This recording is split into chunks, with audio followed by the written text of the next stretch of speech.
thoughts, views, and comments expressed by the hosts, guests, and callers on Beyond the Headlines are not necessarily those of management, ownership, or production unit of the Verizon Media Group. Beyond the Headlines is a production of ILTV Studios and cannot be reproduced or represented in part or entirety without express written permission of the Verizon Media Group. Beyond the Headlines is the intellectual property of the Verizon Media Group. Copyright 2021.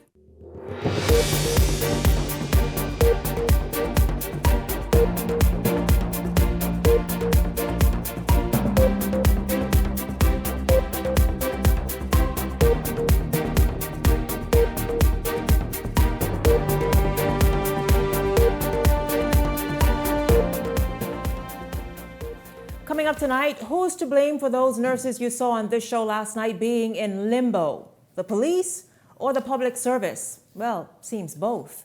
I'll explain coming up. A prisoner who escaped custody was found. You can't guess this one, so I'll tell you. At home.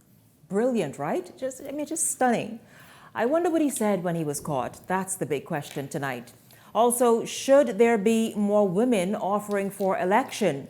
That discussion is trending again. So do we strive to make up a quota, or do we see who's best suited to serve the Bahamian people? And the Royal Bahamas Defense Force leading a rescue effort that saved the lives of 3 men. They're here tonight. We will talk about all of this coming up tonight on Beyond the Headlines. Good evening. Welcome to the show. I'm Shanique Miller. It's good to have you along. So you've seen them here on the show last night with their president, those nurses who are still waiting to be made official with the Ministry of Health. Yesterday, they pounded the pavement in protest as 32 new nurses from Ghana were treated like VIPs in an orientation exercise at Super Club's Breezes. The Bahamian nurses say it's foreign biases and government's inaction over the vetting of graduate nurses interns. National Security Minister Wayne Monroe is raising questions about the efficiency of the public service. Yes, I have found, and especially in my relationship with the security and intelligence branch, that some people say they've sent things to them. The director tells me, no, they've not received it, or they say they haven't finished, and he can show me when it was sent to the Department of the Public Service. The public service is just not as efficient, and by the public service, I mean the whole amalgam that's the public service is not as efficient as the private sector. And the challenge for us is to try to minimize the holes that things can fall through and to continue to follow up. So the excuse is the public service is just not as efficient as the private sector. I mean, who's the public service? What y'all doing? Discussing what's for breakfast and after that, what's for lunch? And then after that, planning dinner when you get home? You've got people's lives hanging in the balance for more than 2 years now. Does it make sense? I mean, it really don't make no sense. And I'm tired of hearing people say, oh, the wheels of the public service, they just turn so slowly. Well, whoever's standing there in the spokes, they got to be kicked out. I mean, these people are, some of them at home, leaving their homes without electricity. Why? Not because BEC don't run through their corner, because the power's been disconnected. Why? They cannot pay their bills. Because again, they are registered nurses, according to them, qualified, been working and assigned to duties that registered nurses perform, but cannot get the pay that is equivalent to that qualification because they are not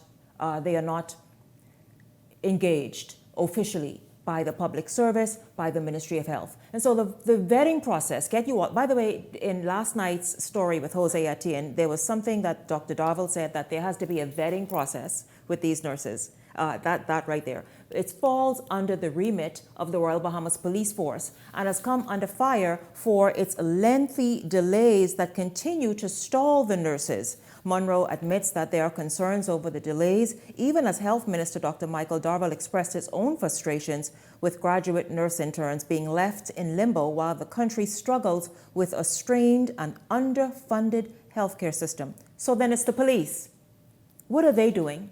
Which division in the police force is responsible for vetting? I mean, are they too discussing when they, because the public service, that's what they do, they go to work and then the first thing on the agenda, not what's going on or what the work of the day is, what we eating for breakfast. Well, let's talk about that, you all, because this is quite serious. Those nurses, in fact, are at this hour in a meeting, a special called meeting. I'm not sure if it's a union matter or the matter to discuss this and a whole lot of other things, but we're going to get to the bottom of it this evening. Welcome to Beyond the Headlines, our contributors, Ellington Ferguson and Garth Rosborough. Gentlemen, good evening to both of you. Good evening, Shanique. Good evening, Bahamas. It's a pleasure to be here once again. It's a very good evening, and hello there. Welcome to Beyond the Headlines. It's good to have you. Garth, welcome to you. I tell you, Justin, those need to put you in a single frame at some point this evening because you obviously picked up from Muriel Lightbourne. Superwoman last night. We got Superman this evening. Superman is here. That would be correct. We need to have the two of them on the show together. He would be right about that, huh? Yeah. I think that would make a good show. Yes. No, but guys, this is no light matter. Did you all hear that the police has to vet these nurses? That has not taken place as yet. Well, first of all, shouldn't they have been vetted, I'm wondering, before they were even accepted into the nursing program? Absolutely. And so, Shanique, it's a waste of time. You have these people in the program. Now they're finished. So they can't get on with the business of nursing because from the time they entered the program, when you should have vetted them, now you're just fumbling over that process. It is with amazement that I heard, and finally, someone in government understand what the Bahamian public has been saying and crying about for so long. Now, you all in government, the government agency are experiencing it, but we've been saying it forever. You take papers in, and when the paper can't be found, it's on somebody's desk for months waiting to be signed and all this kind of foolishness we go to. When something goes in, it goes to a desk. Whosoever is responsible, move it to the next desk or wherever. Rather than these things just sit there, get in a pile, get lost, and end up in a garbage bin to go somewhere. It's unfortunate. We've got to do government more efficiently in this country. We talk about, and I remember the Minister of the Public Service, Minister Pia Glover, she talked when she first came into office about reforming and reorganizing the public service. We've got to do much more. The public service is a disgrace in this country, and more so to the wider Bahamian public who go on a daily basis trying to get things done, trying to have things administered, and you got to go through the same long process where they can't find it or they don't know where it is. It's on somebody's desk. They're waiting for it to sign. He went on or she went on vacation, and when they come back, it's frustrating in this country to do anything. And that's why sometimes people try to take shortcuts because it's so frustrating having to go straight ahead and do what you got to do. I do believe that what we're looking at here is that there's a huge misunderstanding where those people who are employed by the public service, you have to ask yourself the question, what is the requirement necessary to work for the public service? These young nurses, they've had to make their application to the University of the Bahamas. They had to go through the process of studying for anatomy, physiology, biology, chemistry, mathematics, the whole 9 yards. So psychologically and mentally, they had to be capable somewhat and already partially vetted, if not vetted before. Upon completion and graduation, which says that they've met the standard of the university, they're then given an internship. Through the course of the internship, you got to go to work on time. You have to have your uniform on pressed properly. You have to pay special attention to detail. You have to be able to work with staff. All of this should be a part of the vetting process, but now you're telling me I need to go and answer to somebody and have them to fix my problem who's never even attended the university. They got their job because they are PLP or they are FNM. They don't understand what the computer is all about. They can't add, they can't spell, they can't You are write. saying the delay might just be because these people perhaps can't even spell delay? Of course it is. You've got people in the sector because mommy and papi is PLP or FNM. This is what is going on in our country. It's true. You put them in there and you want them to take care of a professional. And this is where professionals are highly disrespected. Not just the nurses, We have Marines, we have police officers. Absolutely. We have all these people in the sector that has gone off to school to better themselves. They've studied culinary arts, etc. They come back to only be disrespected by somebody who barely finished high school, barely got sufficient BJCSEs, and say, you know what, child, you got to wait because you all think you're smarter than everybody else. This is the nonsense that we face in this country. It's also that and attitude. I'm telling you, it's also that attitude. Who they yeah, think they. And then you want to cry to me. And then, you have the nurses union now saying, you know what, shame on the government. Shame on governance. But you, the nurses union, you don't even have the decency to stand with the taxi union and all the other unions in this country. Say, you know what? We all have a fight upon us. We can work together. Let us get the attention of the government together and make drastic changes. Instead, you selfishly only want to cry to me when it's your turn. And I'm saying to you, what a weak philosophy to have. For educated people, you have to learn how to work together to fix the problem. Demand from the government to put the proper professional people in place to take care of human resources. This is how you're going to fix this problem. It's quite troubling. Let's sort of shine that light for a moment on the Royal Bahamas Police Force. They obviously they're just trying to throw it anywhere, right? So fine, let's follow where you're throwing it. It's also said that the vetting process that is to be carried out by the Royal Bahamas Police Force is still vetting. I'm not quite sure what they're vetting and what these nurses got that they're taking all this time. I mean, how do you explain this slothfulness that is this every system and agency in this nation basically? But, and Shanique, we spoke about this, I might say, a few weeks ago as it relates to the reservists who has not been getting their money, who has to go through certain aspect of the police force to sign off on things. Is this the same thing that's happening? Somebody's not doing their work, or somebody has throw those papers on the side and say, whenever I get to it, or I got to go for lunch, or they go for lunch and then they come back when it's time to go home to pick up the children. And believe me, they leave in 3:30. Don't even play with that. Not then a minute that over. extra hour, you have to anticipate the traffic, so they ain't stay until 5. And then if they it's a whole thing. It's a whole thing. Stop being sloppy. Get the work done. It's unacceptable that since 2023, these women, and I don't know if there's a male in there, but these women have been waiting to somehow have some official paper that they can go to the bank. Did you hear them last evening? They are living in apartments. They cannot move forward. They cannot plan their lives. They cannot make any forward movement. Meanwhile, what's vexing, and they know that nurses are needed from anywhere to help with the system and help administer healthcare. It's not about that. But yet, though, what's vexing also? Having to sit out there sweating outside the hotel yesterday, Super Club's Breezes, while the African nurses were in AC, relaxing and being giving an orientation. Shanique, I call on the Minister of Health and the Minister of National Security to come together themselves on this and make this happen for those nurses. We've been losing too much nurses by the treatment that we give them. And so this needs to be dealt with immediately. And I wish those two ministers would come together, collaborate with their counterparts, those that fall under them, and make this happen for those nurses. Yeah, because stop saying the public service or the police officers or whomever it is. Meanwhile, gentlemen, something. Listen to this. It's brilliant. This next right here coming up. A prisoner is receiving medical treatment at Princess Margaret Hospital. He escaped lawful custody at the weekend, but was later captured at his last known address. Incredible. The inmate, identified as Cyril Saltu, was jailed in February for overstaying and attempting to escape lawful custody and is back now under heavy guard at hospital. Deputy Commissioner at BDOCS, Bernadette Thompson-Murray, says the escaped was quickly apprehended. Thompson-Murray emphasized that guards are stationed in areas where residents receive medical care outside the prison compound, stressing that it is mandatory for inmates to be under constant 24/7 surveillance. Well, obviously, wasn't no 24/7 going on there because he managed to just slip out, eh? But just the brilliance of this person. Now, obviously, this is some immigration matter where he is there for overstaying his time. But that anyone could just walk off the prison compound and then go home. What did he go home for? A cup of coffee? I come into Bahamas for weekend. I don't come to go jail. That part.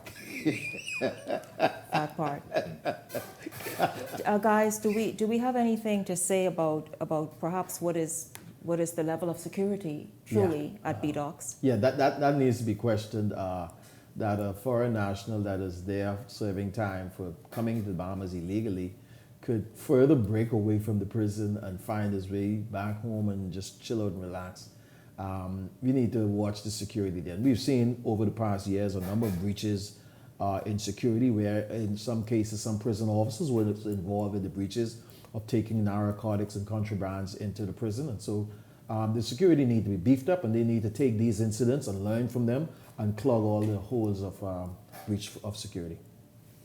Well, I know some measure was taken in order to secure prisoners at the facility in eastern New Providence. I know walls were built, and of course additional personnel was added. But just amazingly, the human factor. There comes a time when a hole exists, and these people are smart enough to find that hole and exit. Fortunate for us, though, our island is only 21 miles by 7, and so you don't have much places you can go. And if you're a foreigner, someone's going to recognize you very easily. So my kudos is given to those who were able to apprehend such an individual, and we're praying that the situation never occurs again. I don't think he was trying to hide it. And not at all, because he I went think home. he just walked out. I think he just wanted some home cooked food. Yeah. Food, Yeah, I was about to say. He didn't it's run something. away. It's something about the food you're used to, and the food was being served. Just had to have it. Because didn't like Bankman-Fried didn't want the hot dogs and all that. So this dude was just tired of the weenie sausages, and he wanted what he wanted. Listen, don't go anywhere, because when we come back, guess who says they're running this coming general election? That's right. And what is Dr. Minnis doing, scoping out Marco City? It's election and politics and all this stuff. We talk about it when we come back after the break.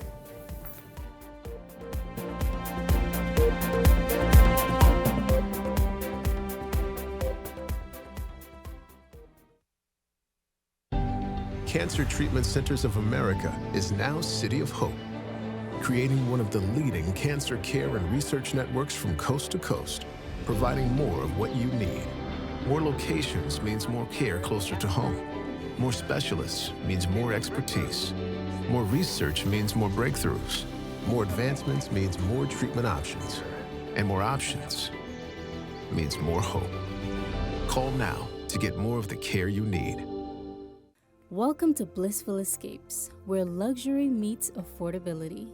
Whether you're seeking relief from aches and pains or simply looking to indulge in some well-deserved pampering, relax and detox in our infrared sauna. Enjoy a soothing Swedish massage or an invigorating exfoliating body scrub. We also provide advanced facial treatments using cutting-edge technology, including hydrofacial, microneedling, and microcurrent therapies, located at the shops of Cable Beach Plaza. Celebrate the incredible women in your life this Mother's Day, and don't forget the special offer from Cornet Bahamas. From April 16th to May 16th, enjoy a fantastic 35% off store-wide. That's right, everything you need to show your love and appreciation is on sale. Whether it's a heartfelt gift for mom, a treat for yourself, or something special for that amazing woman in your life, we've got you covered. Don't miss out on this limited time offer. Visit any one of our stores today. Make this Mother's Day unforgettable with Cornet Bahamas. Security Depot makes shopping in the Bahamas easy. Shop the latest appliances, electronics, furniture, gadgets, toys, and so much more on our website, securitydepot242.com. See an item you like? Simply click on it, move to cart, and check out with the option of in-store pickup or home delivery. Endless possibilities are at securitydepot242.com. Are you ready to take your business to the next level? The Bahamas Institute of Chartered Accountants invites business owners to join us on May 15th at Margaritaville Beach Resort for an exclusive seminar on building a successful business in the small and medium-sized enterprises space. Gain practical strategies, learn from industry professionals, and connect with fellow entrepreneurs. Whether you're launching or scaling, this event is designed to equip you with tools for sustainable growth. Seats are limited, so reserve yours today and invest in the future of your business. Sizzling summer savings start early at Grand Bahama Tiles with a 25% off store-wide sale. This Friday, May 2nd and Saturday, May 3rd, catch the savings and upgrade your home decor early with sizzling summer deals. And don't miss our 35%, 40%, and 60% off summer clearance corner. It's a hot, sizzling summer store-wide sale at Grand Bahama Tiles. Call them at 352-7920. Some restrictions apply. It's fall week. what you need. Sit back, relax, and come in for a treat. We just wanna make you smile. We will go the extra mile at Baja Retreat Spa. Come visit us at Baja Retreat Spa on East Bay Street. Contact us at 323-6711 or visit us online at www.bajaretreat.com. If you enjoy watching Beyond the Headlines, take advantage of our exclusive offers with 4 15-minute interview segments at $1,200 and 20 30-second TV ads at $2,000. Contact 557-0258 or 557-0259 for more information. Go beyond with Beyond the Headlines. This segment of Beyond the Headlines is brought to you by the Legends of Rake and Scrape, May 10th at the Farm, Marshall Road.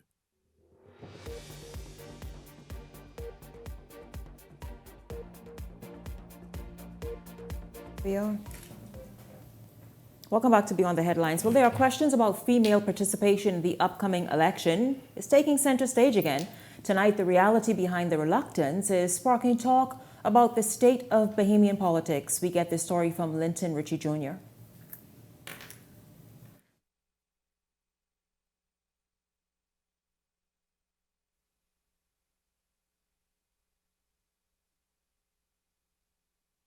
With political parties gearing up for the 2026 general election and preparing to roll out their slate of candidates, the spotlight is on female participation, or a lack thereof, in the race ahead. Despite calls for greater inclusion, political pundits say many women are thinking twice about entering the ring, citing toxic politics, personal attacks, and the high emotional cost of public life as major deterrents. Prime Minister Philip Davis acknowledging that the pool of female political aspirants can sometimes be slim, pointing to the intense demands and scrutiny that come with the territory. Good amongst us shy away from the dirt and the mudslinging that they hear. And it's always been my wish to see how we could clean this up. Davis says in the end, it comes down to who can withstand the heat. I would like to see as many as I could have. But, it is for them to come forward. And if he had it his way, he's all for seeing a strong slate of women on the ballot. For me, it's not just about running women candidates. It's about somebody who is willing to step forward. So far, only 2 sitting PLP MPs, Lisa Raming and Ginger Moxie, have publicly declared their intent to seek renomination. But while first-time MPs JoBeth Colby Davis, Pia Glover Roll, and Leslie Miller Bryce are believed to just be getting started, veteran politician Glenys Hannah Martin has remained tight-lipped about her future. As for who is still on the fence, Speaker of the House and Bamboo Town MP Patricia DeVoe says she hasn't made a final decision, but hopes to see the PLP double its number of female representatives. Well, I'm still in the seat of decision on that one. I want to do it, but I am still praying on that. I would like to see at least 15. That's just my personal view for an organization where I sit and serve. Party Chairman Fred Mitchell telling Eyewitness News that candidate training is still underway, with the final list expected to be unveiled in due course. Linton Ritchie Jr., Eyewitness News. Well, I mean, it really, this discussion comes up every 5 years or perhaps 4 in the lead up to a general election, getting more women to run and offer themselves. It's nothing synonymous with the Bahamas. Throughout the Commonwealth, this has been a discussion and a focus, having more women who to offer themselves. But then do we just want women, gentlemen, just to make up a number and say, oh, there's that quote over there, we got the women over there and the women contingent, or we need people who are capable of getting the job done and who actually just represent the cause well, including their constituents? Over the past, you've had some political parties that have went above and beyond to try and find a women within their ranks just to increase their number of women. And it's just basically patronizing. There have been some good women politicians in the past, women like the Janet Bostwick, Glenys Hannah Martin, and many others, just to name those 2. But a lot of women would probably stay away because of some of the nastiness in politics. Your family, your children, everybody being attacked because of some opposition or some other persons who don't like you, who don't like some decisions you have made.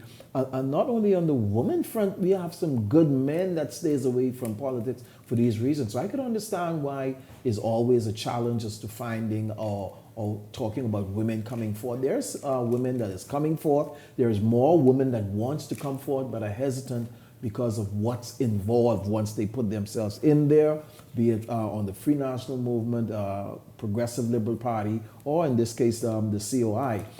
They want to be careful of putting themselves forward for reasons of all kind of mess thrown at them and their family. Well, you know, I got to be the suspicious one on this, Ellington Ferguson. Shanique, I see a situation where women are now being lifted up and encouraged heavily only because we now have a female Governor General, we have a female Chief of Police, we have a female head of the Senate, and we have a female Speaker of the House. That's 4 huge positions of authority in our beloved country. These women are outstanding individuals, but it almost seems to me that we are marketing and advertising that, you know, women can actually reach the top. Nothing wrong with that, but when the Prime Minister says it's the best person fit for the job, of course, many of you can question whether these particular persons are a proper fit for the job description that they now have. 1 or 2 of them we may question, but at the same time, 1 or 2 of them may also be successful thus far. As we look at the future of politics in this country, women don't tend to fare so well in a constituency. The work in the constituency is extremely arduous, especially if you're a mother and a wife. You find yourself out campaigning late in the night. Of course, you women, especially if you're sexy, if you're beautiful, you are going to be the target of the guys on the streets and in the homes. You're going into homes where you got some single fellas. All these things are treacherous. For me personally... Women have to, Garth, work through that daily, huh? Absolutely. Women are not afraid of a man making comments or anything. You all are not afraid? No, not at all. I mean, you just block that out. What I'm saying is with these women, who is best served already? And who is best served, who is best suited, Garth? That's the thing. You mentioned where women in the Bahamas are now serving in key positions. We're not here to sort of examine what they're done and how they're serving those women, but just in terms of just being elected to be... because you are female, you know, and you want to go and, like you say, campaign and walk and pound the pavement and go to the constituency and do it. Listen, if you offer yourself, be up for it. Be up for what it requires. It's a heavy job requirement. It is. However, have the female MPs present outperform any of the present male MPs? That's a very good question. I want Mr. Ferguson to answer that, if he may. I think there are some female members of parliament that has definitely outperformed some of their male counterparts. Like who? And I think they're doing very well. There's some male counterparts who I don't think should run again, ever. I think it was a mistake with them in the first time. Like who? Yes, the females are doing very good. The females are shining bright in this administration. Okay, let me give you some names, and they all shine. Basil McIntosh and Michael, right? Who's that? Basil McIntosh. Is he a member of parliament? That's what I try to tell you. They all shine. Which constituency? Right? Michael. Michael does not have no representative. Michael. M-I-C-A-L. Big Warner, Inagua, Crooked Island, Acklands, and Long Key. Okay. What about him? I asked you if the females outperformed him. Which female has been outstanding? Which one? Or have they not outperformed him? Which ones have been outstanding? I love. And you stammering tonight? What's wrong And with I tell you? what happened. Yeah. When you talk with women, see this is what I talk about. See the confusion and I see. So you're afraid to speak. You're afraid to speak I'm not truthfully I about a woman. I don't want to start calling names and leave out anybody. But I can tell you one of the females that has been outstanding is the Honorable Pia Glover Roll. Okay. She's been very outstanding. I love the finesse of the Honorable Leslie Bryce. She's been very, very good in her whatever she's been assigned to as an ambassador. I think her poise and the way she handled herself in public life. And they have outperformed the men. A lot of men. Maybe not all men. A lot of the men. How many men you say? Yes, a good number of them. Carl, how many men you say? Who have they outperformed? I trying to get Ellington to tell me the I truth want you tonight. tell me. I want you tell me. Who have they outperformed? I mean, we only go on what we hear on the ground, but we hear that Ginger Moxie over in Grand Bahama, she's left wanting, but I've also heard that people say she's trying, but I mean, we don't have evidence of the trying. We know about Leslie Miller Price, and people are complaining about her as a female that she could do more. It's not a female-male thing for me. Patricia DeVoe, they've questioned her ability as Speaker of the House. She's a friend of mine. I'm not beating down on her because she's a female, because many of the Speaker of the Houses have been found short. Like if we look at Moultrie, who actually sat there before she did, right? And he was there with that little hand pump in Nassau Village, talking about he bringing water to the people. So if you ask me, I compared him and Patricia DeVoe, but I'll give it to Patricia DeVoe. See, I'm a fair man. It's the same about male and female to me. But right now, President Ellington, you made a speech, and I want to know, in your eyes, are any of the males in House Assembly stronger than the females, or are they stronger than Basil McIntosh, these females that Gladys are presently Martin has always been doing a tremendous job. So she's stronger than Basil McIntosh, right? Oh, hands down. Okay, then. I would not. So what about Patricia DeVoe? It's unfair to him to compare him with Gladys. So what about Patricia DeVoe? Patricia DeVoe? Yeah. I don't know too much of... what do you know about Basil McIntosh? Nothing. There is nothing to do. And that's the thing. So nothing. that's why I said you should... So the easy answer is yes, they have. That's all I wanted you to say, and you'd be off the hook.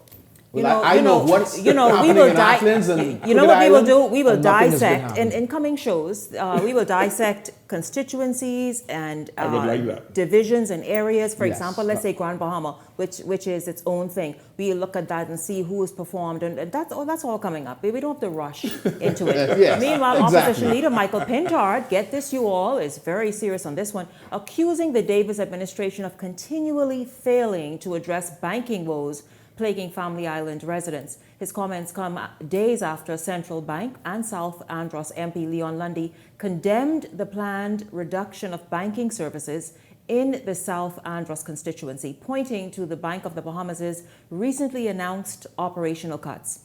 Lundy says the move reflects how financial institutions make decisions with little to no regard for the real human impact on island communities.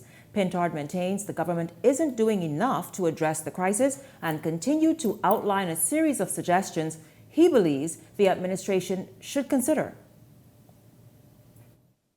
They are reactionary, and clearly the Member of Parliament for Mangrove Key, Southern Central Andros is now feeling the pinch. He's feeling the pinch that tens of thousands of Bahamians have been feeling all around the Bahamas throughout the Family Islands, that they do not have the appropriate banking facilities that they need, and the post office banking system is deeply broken and causing the Bahamian people money unnecessarily. So we have recommended a series of recommendations that ought to happen. One, we believe that we do need a brick and mortar banking facility that is in place, and we've suggested some ways that can happen. We can in fact make available the spaces that are presently being used by the post office system.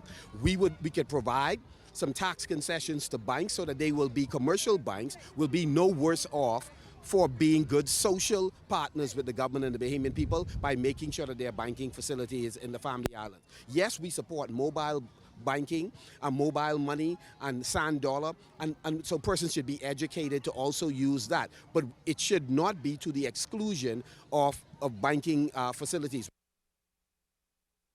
Meanwhile, Leon Lundy is firing back at the leader of the opposition. He said this really late this evening or earlier this evening before I came on air. Lundy insisted in his statement to Eyewitness News and to the wider media that Pintard seems quite vocal about reform, but accused Pintard of being silent while in government at a time when Lundy says banking services were being curtailed in Grand Bahama. Lundy also asserted that since his initial complaint days ago, he has met with bank executives to explore real solutions, adding that this is leadership, not theater. Gentlemen, your thoughts about Pintard and his many list of suggestions and how to address the banking shortages and woes on not just Andros but various Family Islands with even bigger economies. And I say that guardedly because Andros' economy too is thriving. And then Leon Lundy's response. Yeah, there's a huge bone fishing industry in South Andros. You're looking at South Andros Mangrove Key area, as well as even in North Andros. You talk with Prescott Smith and the rest of those other guys, the Ramings in South Andros. I actually lived in South Andros, so I can identify with banking woes on a family of island. I myself had to take a private charter flight 2 to 3 times a week, especially when you got to collect rent at the end of the month. You got to go see your tenants. You got to take care of business and arrangements in New Providence. It takes a flight to come all the way to Nassau just to take care of your banking situation. And so the people of South Andros have cried about the banking situation. I myself got a phone call about 3 days ago that it is something that's devastating to South Andros and its development. Leon Lundy, I do understand, is getting some things done. He has a huge medical facility that he's now building in Mangrove Key. But as for the residents themselves, they are still not yet satisfied with the representation of South Andros, just because they are concerned about the road paving as well as the banking situation. So he's lacking in road paving and getting better roads Well, there? he's making an attempt to appease. We are in electoral season. Leon Lundy has done something that Picewell Force has not been able to do in his 3 terms there. He's been able to build something, whereas with Picewell Force, of course, the hometown boy, he has always been crying for things to be done. So his proximity to the Prime Minister is getting things done. I think this cry from him is now merited. As for Michael C. Pintard, I stand with you. Yes, these people do need development in family violence. But let's take a look at Long Island, Shanique Miller. Long Island is in FNM stronghold. And so if you want to talk about something that's no going to be... banking presence, yeah? Yeah, that's going to be a picture of what the Free National Movement has been historically for the loyal people of the Free National Movement.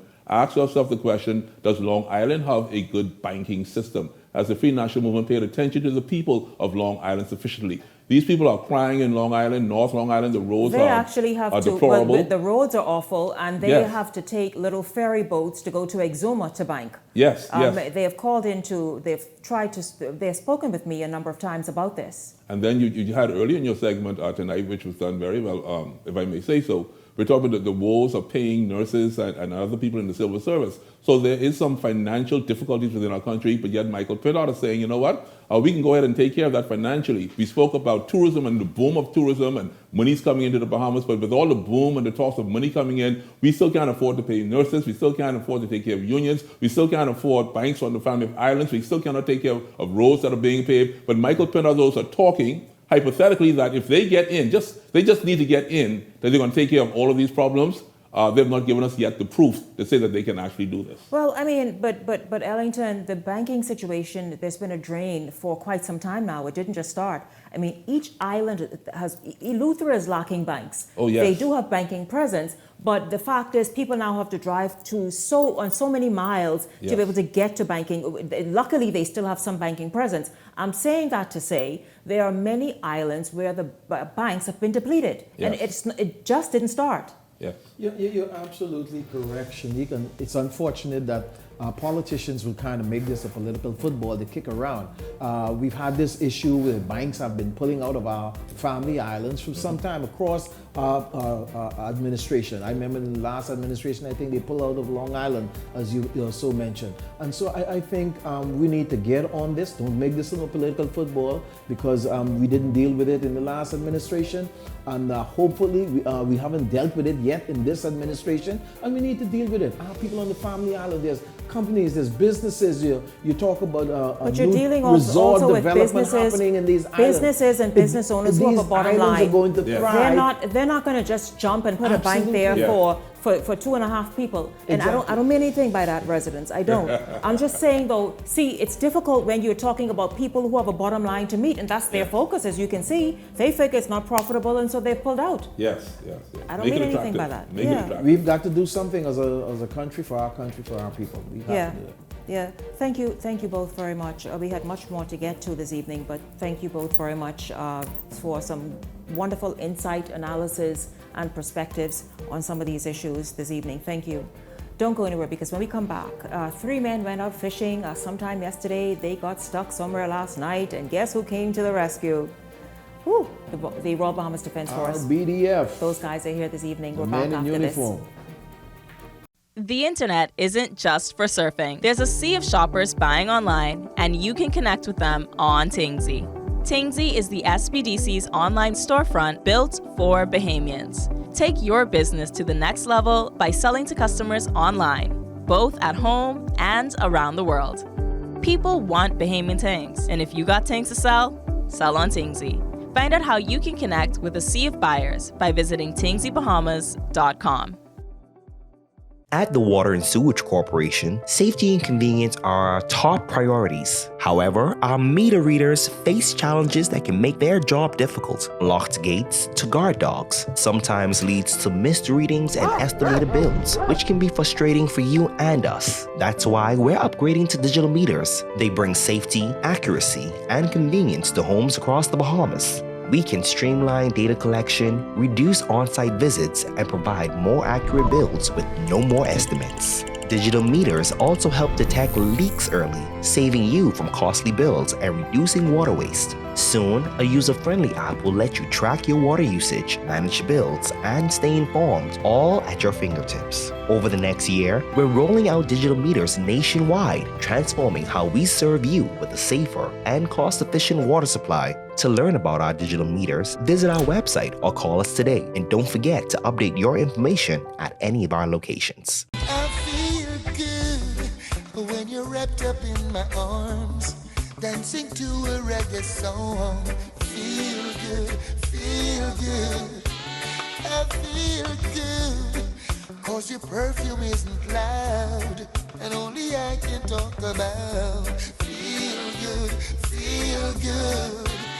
You feel like velvet rubbing over my skin, and then your hair.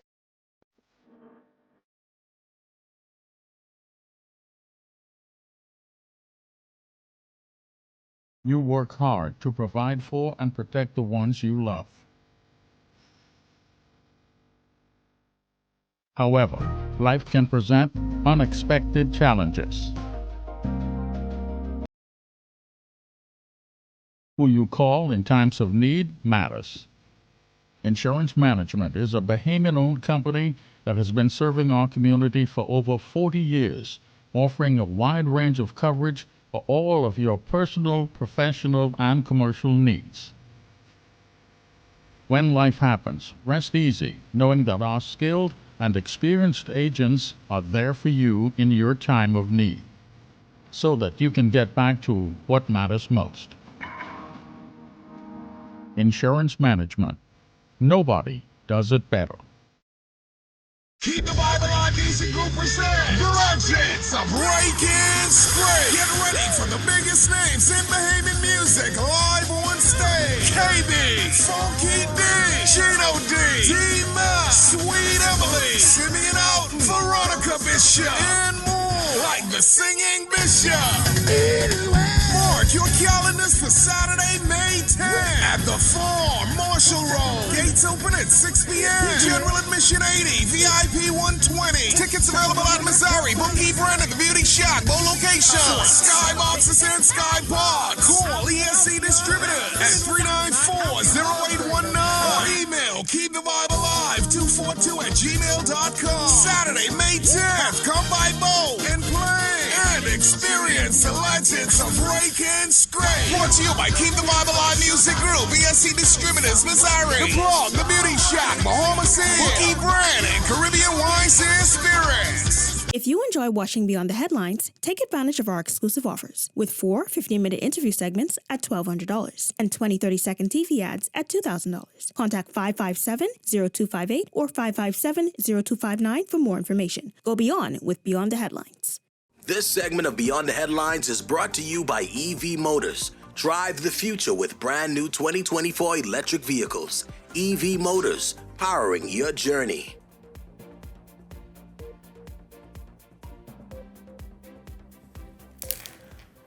Welcome back. A close call at sea for 3 men last night. The men went missing during a fishing trip to Eleuthera. Authorities say the quick coordination between law enforcement, volunteer mariners, and private vessels prevented what could have been a tragic situation for the 3 men. Well, joining me this evening is Lieutenant Commander Livingston Brown, Head of Search and Rescue Coordination at the Royal Bahamas Defense Force, and also able seaman Wilton Brown. Good evening to both of you, gentlemen. It's great to have you here. Thank you for being here. Thank you. Good evening, Shanique. Good evening, Bahamas, and thank you for having us. Very, very good. Let's just get into this. I got some images earlier today. We're going to show that during the interview of what took place. But if Lieutenant Commander, if you can tell us exactly how did this whole search and rescue come about once you got this information, or your team, that there were some men were lost at sea for a moment, not quite sure where they were. Yes, so at around 9 p.m. last night, the Royal Bahamas Defense Force Rescue Coordinating Center would have received information from the officer in charge of Governor's Harbor Police Station of 3 mariners that were in a distressed situation.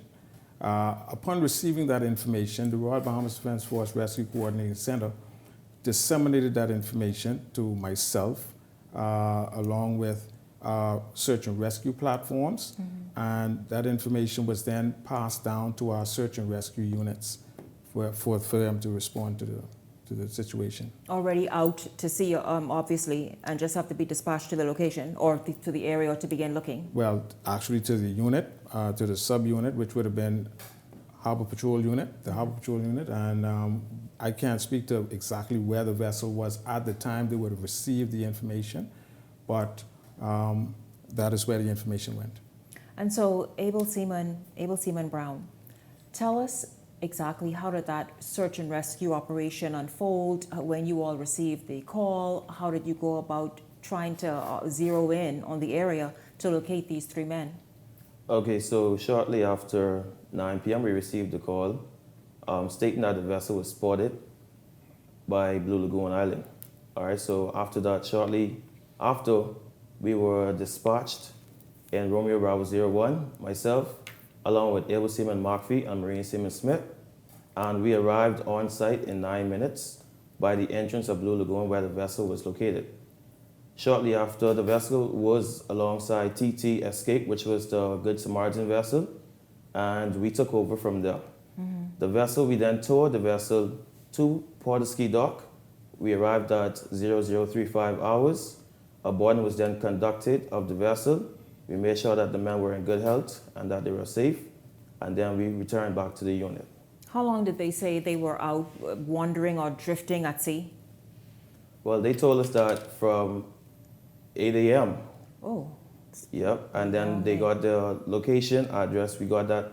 The time stamped on the coordinates was 12 p.m., but we didn't receive the call until after 9 p.m. Right, right. Now, a yacht assisted initially? It was the tender of a yacht, and then we came along and rescued them from there. Yeah, and so almost immediately, like you said, once you all got the call, so they were quite sort of near Nassau, because if anybody knows where Blue Lagoon is, it's just the fact that these men had some issues with the engine or the boat or something? Yes, correct, that's correct. So they had issues with their lower unit, and yeah, so we had to end up towing them straight from Blue Lagoon to Nassau. Okay, great. So it's just 3 of you all in the harbor. I see that the little smaller sort of vessel that you all coast along the harbor. Coast is the wrong word. That you all patrol. That's it. Patrol the harbor area to ensure that for safety and whatever else that duties that you carry out. How do you effectively, Lieutenant Commander, cover large areas?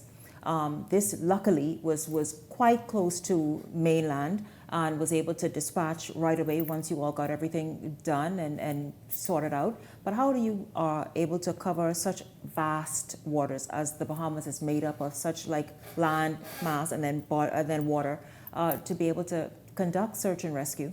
Well, the thing is, we would have just completed some training, some SARPS training, courtesy of the United States Coast Guard, and we got some new software that allows us to use some technology to zero in and bring the best probable location to vessels out in distress, and that helps to narrow things down tremendously.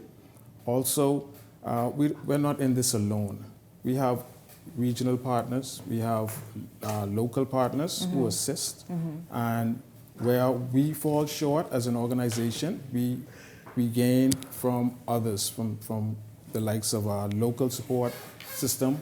We have Bajra, we have the police, we have our international partners, the United States Coast Guard, and also Operations Bahamas, Turks and Caicos. So we have a lot of tools at our disposal. And so I get that there's ongoing training, so you're always upskilling, always fine-tuning what the job that you must carry out. Joining us now is Able Seaman Henrich McPhee. Good evening to you. Thank you for being here. Do tell us exactly how that experience was going out. You officers oftentimes have to go and really get into some sticky situations where people's lives are on the line, quite frankly. Their safety, I mean, the story turned out very good here. They were stranded at sea for many hours, but it's still good news. How did you the role that you played last night? Situation was a norm for us, going out there and bringing people back safe. I'd say the gentlemen were touched by God because it's a long period of time they were out at sea. But luckily for them, we were able to be dispatched and locate them in a timely manner. I want to ask Lieutenant Commander this question, but I'll put it to you first. How do you officers cope with carrying that heavy burden of having to go out there, conduct search and rescue efforts and missions, and knowing that every second counts? How do you sort of mentally prepare for that? It's a part of training. It's just in us. We have to be able to cope with these things at a timely manner, because if we're scared, people are going to be scared as well. So it's a part of training. You can't let stress take over. Yeah, we have to take over the situation, and like I said, it's a part of training. It's a part of training. That's inside of us. Yes. Now, Lieutenant Commander Brown, if we can talk about, boaters and swimmers and fishermen, we hear about people being stranded at sea, whether they go fishing or pleasure trips all the time. What is it that you would want to say? What key safety protocols or precautions do you emphasize for boaters and fishermen? We are a fishing nation, beachgoers even, to help prevent accidents or incidents, or even reduce the risk of anything happening? Well, what I would like to say is I would like to implore the general public to prioritize safety, especially as we approach the peak season as it relates to boating. A few small things that we can do that could preserve the lives of others and ourselves. Firstly, I would encourage persons to file a voyage plan. It sounds simple, but it can save you. Simply just tell someone where you're going, so that if something happens to you, we know where to start looking. That's key, huh? Let someone know where you're going. Exactly. I would also encourage them to have some sort of secondary communication. We find that persons tend to rely on their cell phones. A VHF radio can do so much for you, because it gives you the opportunity to communicate with others when there is no cell phone signal. You may be able to alert nearby mariners to your situation, and they may be able to assist you. Also, I'd like to say invest in personal flotation devices, especially ones that are applicable to whatever water activity you may be partaking in. An anchor. Yes, an anchor. An anchor? Believe it or not, we do have persons that go out to sea and they do not carry an anchor with them. They just trust the boat to kind of just float right there in the immediate area. And that anchor makes the difference between somebody finding you in a hurry or actually having to search a large area for you, because you have to incorporate... Is this the same anchor you're talking about, like that boats throw over on the ocean? Yes. That very anchor can assist? That simple tool, yes. And so we have mariners out there that take it for granted to just not carry these safety equipment. And also signaling flares, anything that could, alert others to you when you find yourself in danger. I like to refer to the old adage: an ounce secure is better than prevention is better than a pound of cure. And so I just like to say to the general public, just take safety seriously. It's quite wise because we have people going fishing, people figuring they can just hop over to another island. It's so much, or to Blue Lagoon, wherever the key is, and some activity going on, holiday weekends, for example. People do a lot of boating in the nation. Yes. For many different reasons. And the thing is, as you said, it's wise and smart. Let people know, let someone know where you're going. File a trip plan, as you said, which includes letting somebody know where you're going, and then have those various measures in place that Lieutenant Commander Brown mentioned a moment ago. It really can save your life. The small investment is certainly worth you being safe and being able to contact someone should your vessel somehow breaks down or whatever it is, incur some sort of issue. Lieutenant Commander Brown and also Able Seaman McPhee and Able Seaman Brown, thank you both very much, sir. I'll give you an opportunity for a final comment. Firstly, I would like to say, on behalf of our Commander Defense Force, Commodore Dr. Raymond King, I'd like to extend thanks to our partners, our local partners, the Royal Bahamas Police Force, Basra, Central, North, Southern Bahamas, international partners, the United States Coast Guard, Operations, Bahamas, Turks and Caicos. Thank you for the yeoman's task that you've been doing over the years and your sustained support.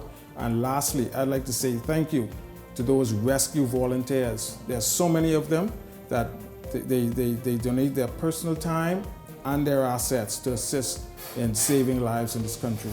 And I just want to say thank you. Absolutely. And thank you gentlemen for the work that you all do. Thank you.